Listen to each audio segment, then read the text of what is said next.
After being at a loss for words, Jess said something really bad. My name's Darren. I'm a 25-year-old office worker. I have a girlfriend named Jess. We met in college and have been dating for 4 years now. I'm thinking of getting married soon, and I think Jess is probably thinking the same thing. In order to get married, I have to work harder and earn more money. With this in mind, I was hustling every day.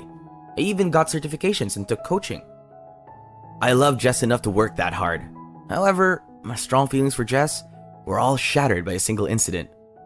That day, as usual, I visited a cafe to do my morning activities with my teacher. Then, I saw Jess having dinner with a guy I didn't know. What? Why? What? Isn't that your... I put my index finger on his mouth to stop him from talking. I sat down right behind Jess so she wouldn't recognize me. Is he from work? No way. Or... I wanted to know the truth. Please start talking about your job. Yeah, that wish wasn't granted. Jess and the man began a conversation that made it clear they were having a relationship. We had a good time last night, didn't we? I might be hungover. Your sleeping face was so cute. Can I go to your room again today? Well, what should I do? I was shocked. Jess was cheating on me while we were together. How long had she been two-timing on me? My mind went blank and I couldn't think about my morning activities. I just sat in the back and listened to their conversation. When they got up from their seats, I called out to Jess. Hey, Jess. Darren? Jess stiffened when she realized I was right behind you. Who are you? Oh, nice to meet you. I'm a friend of Jess's. Jess's eyes widened. She looked like she wanted to say something. I ended the conversation, ignoring her. I'm sorry for stopping you. See you later, Jess. Okay, well, see you later. The guy and Jess left the cafe. I sighed deeply. My teacher was worried about me. He ordered me a cup of coffee to calm me down. While I was drinking the coffee to calm down, I received a line from Jess. She said, I was wondering if we could meet up during my lunch break. I replied, I'll see you at the cafe. Her lunch break came and I went to the cafe. When I arrived, I found Jess looking restless and stirring her iced coffee with a straw. Darren, thanks for coming. What did you want to talk about? Well, about this morning. You might have misunderstood something, but his name is Henry and he's my senior at work. He just had an early morning meeting because he had a presentation to give today. But then you suddenly said we're friends and I was so surprised. Are you saying I'm mistaken? That's right, nothing happened between me and Henry. Oh, really? I'm not sure if this is still the case. I let her listen to the recording of the conversation in which they said they were at Jess's room last night. This is... the conversation you two had this morning at that table over there. It's disgusting. You've eavesdropped and recorded all of it? Which one is worse? You were cheating on me and lied to me and tried to hide it. I accused her and Jess started to cry. I'm sorry, it's just impulse, but I don't want to leave you. You're so selfish. Don't say that. I can't trust you anymore. Let's break up. Wait, Darren. I ignored Jess's attempts to stop me and left the cafe. We'd been together for 4 years, but the end came so fast. On the way back to the office, I quietly shed a tear. Must have been unusual to see a young man in a suit shedding tears on the side of the road. Everyone I passed by looked at me in surprise. I don't think anyone would have thought that I was crying over a goodbye talk. I couldn't get any work done that day. A senior colleague who knew what was going on took care of me and supported me at work. I went home and had a drink. Just as I was sobering up nicely, I got a call from my friend Karen. Hello? What are you doing? You're an asshole. Huh? Jess told me about you. Yeah. Karen is a mutual friend of Jess and I. We went to college together. Karen was the one who introduced me to Jess. Anyway, you should show your face. I did as I was told and went to see Karen. Karen was at the cafe where I had talked to Jess this morning and during the day. Not here again. What? No, it's nothing. You made Jess cry. I'm the one who wants to cry. What? What is the person who cheated on you saying? Don't be so naive. What? I didn't understand what she was saying. Wait a minute, what did Jess tell you? She said you cheated on her and she wanted to break up with you, but she wanted to be with you. What the hell is that? You know she's the one who cheated on me? What? I'm the one who asked her to break up with me, but I saw Jess together with that guy at this cafe. They were in this cafe. No way. Really?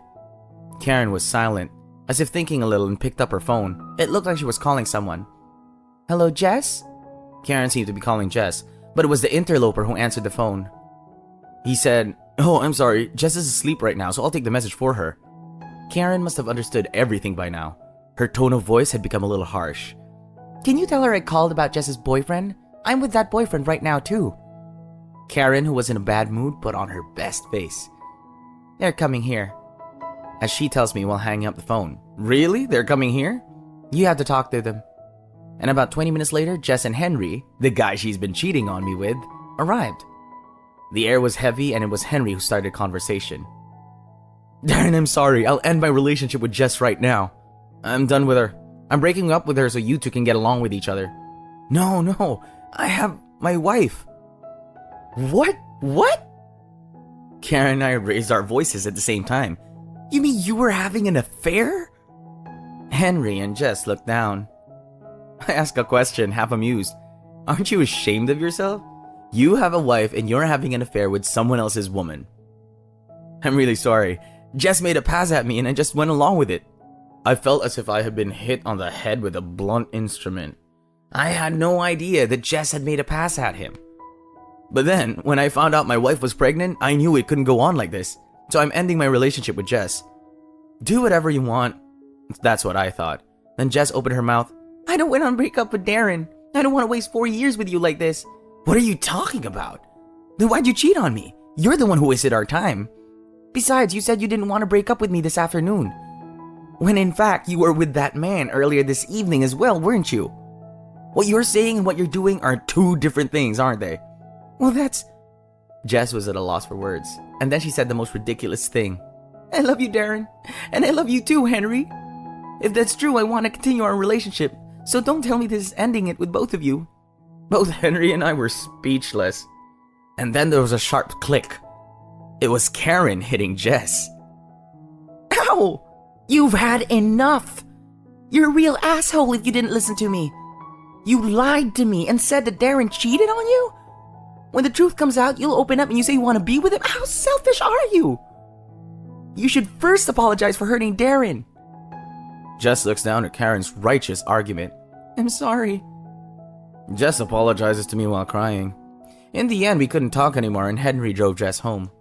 Karen stayed at the cafe with me. Jess cried and acted like she was sorry, but she would do it all over again. I'll have to teach her a lesson. Karen then asked me if I had the recording. I had a pretty good idea what she was going to do. Sure enough, Karen went to the recording company where Jess and Henry worked to prove the affair and expose their relationship. As a result, both Jess and Henry were transferred to different apartments in different regions. As for Henry, his wife gave up on him for having an affair while she was pregnant and divorced him. Jess and Henry had to pay alimony to his wife, and Henry had to pay child support as well. Well, it's a disaster brought on by her own actions, so she got what she deserved. I was in a lot of trouble because of this incident, but it brought me closer to Karen, who was on my side, and actually ended up going out. Karen and I seem to be compatible with each other, so I can be natural with her. It's still a little ways down the road, but I'd like to marry Karen. Thanks for watching till the end. How'd you like the story? Please subscribe to our channel if you like. See you in the next story.